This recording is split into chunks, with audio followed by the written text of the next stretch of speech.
Yes, in this program, you got to choose what you want to study, but I will give a broad problem statement for you to start with.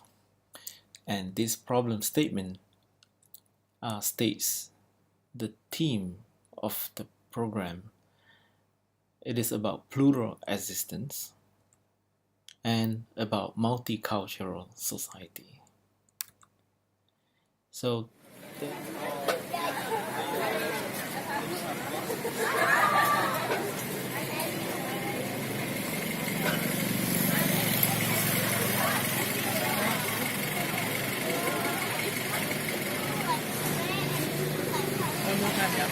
I'm at one of the busiest place in Kuala Lumpur where you can see people from all cultures and all nationalities. They are just walking, passing by.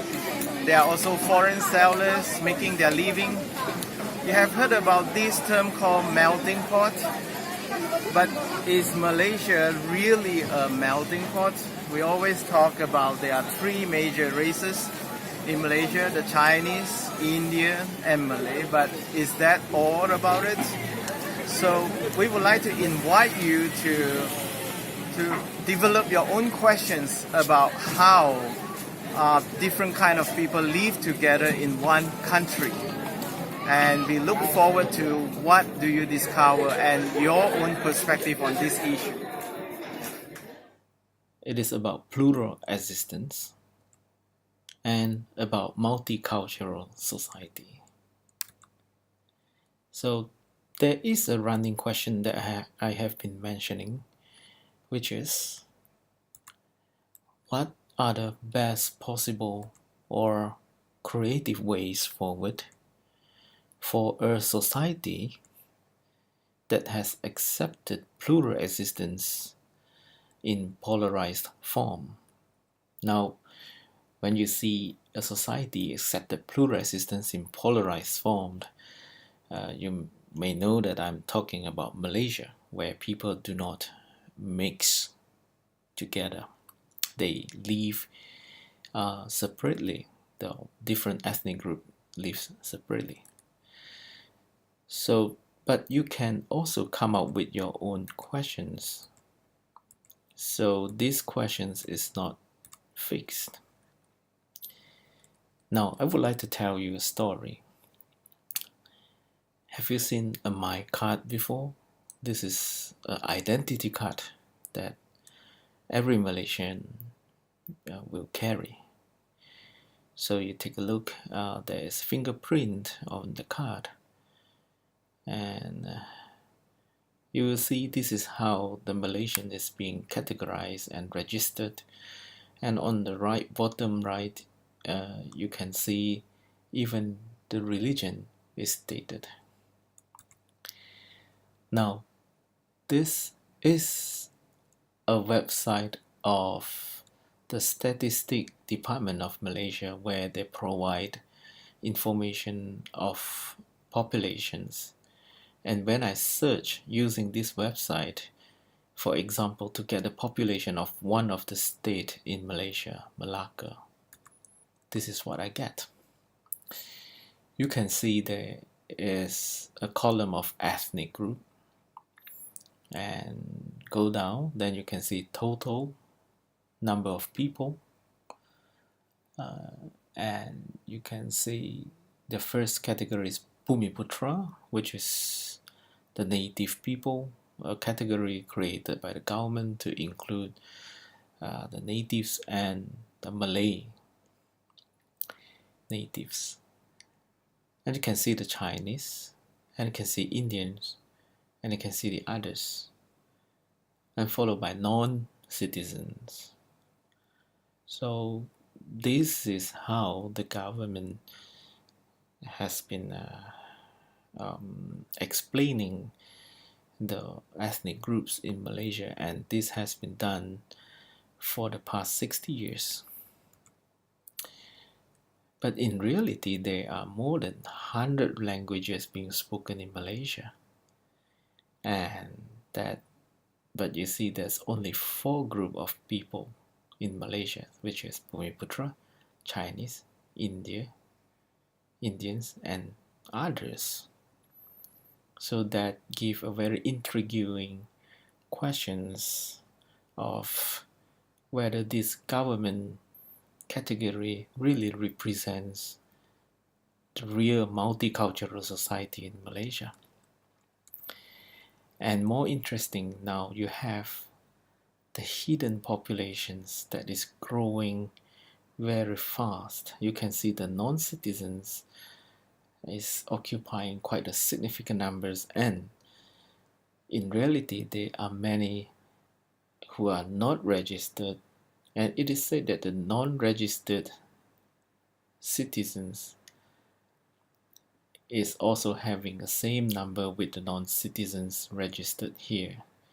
So you can estimate there is another 48 millions of hidden people in Malaysia.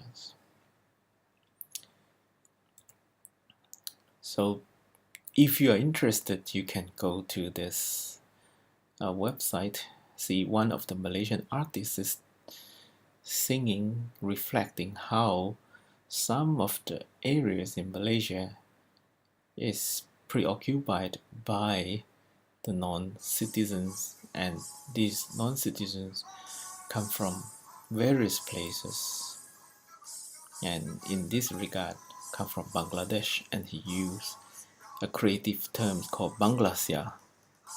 So it's no longer Malaysia, but it's Bangladesh, to reflect the real situation that is happening in Malaysia. So when you choose your topic of interest, there are so many interesting things, interesting questions to study, as long as you keep the theme as plural existence and multiculturalism.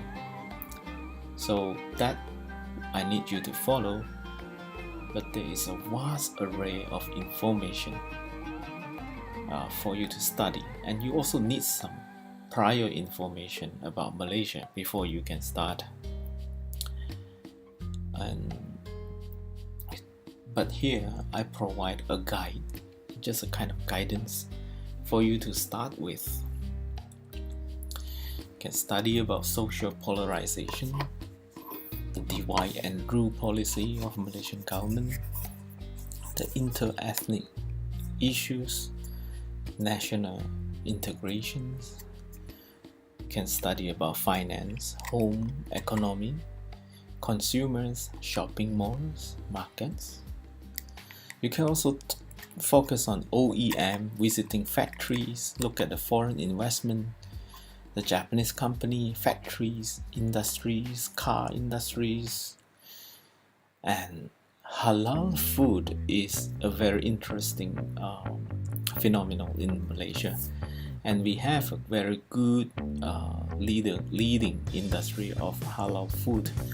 And you can see that is Kikoman Halal Shoyu on the picture. And you can even talk about popular culture, subculture, animation, comics, manga. You may be interested to see how many Malaysians grew up with Doraemon and how much they know about Japanese subculture. And you can also study young people, the daily life, the urban lifestyle, and education. Schools are a huge topic in the multiracial Malaysia. Education and language is really very complex, that worth a few years of studies if you like. Transportation and town planning would also be very interesting. And there's a whole bunch of issues of nature, weather, environment, river, water treatment, pollution, environment, conservation, veterinary, forest, biotechnology. Now, this is also the strong point of my University Putra Malaysia. Should you be interested, I can link you up with some of the departments in my universities. You can also focus on the role of women, gender equality. You can see many successful women holding high position in industry. I'm sorry for this photo. This is actually the president of Singapore right now. I put it there rather than putting a Malaysian because I just want to avoid any conflict of interest saying that I'm supporting certain political leaders. And you can also talk about weddings, family, customs, adat. If you know what adats mean, it is a very unique categories of the Malay people that combine customary, law, and behavior. And there is issues of fashions, cosmetics, and the way women are represented in the public.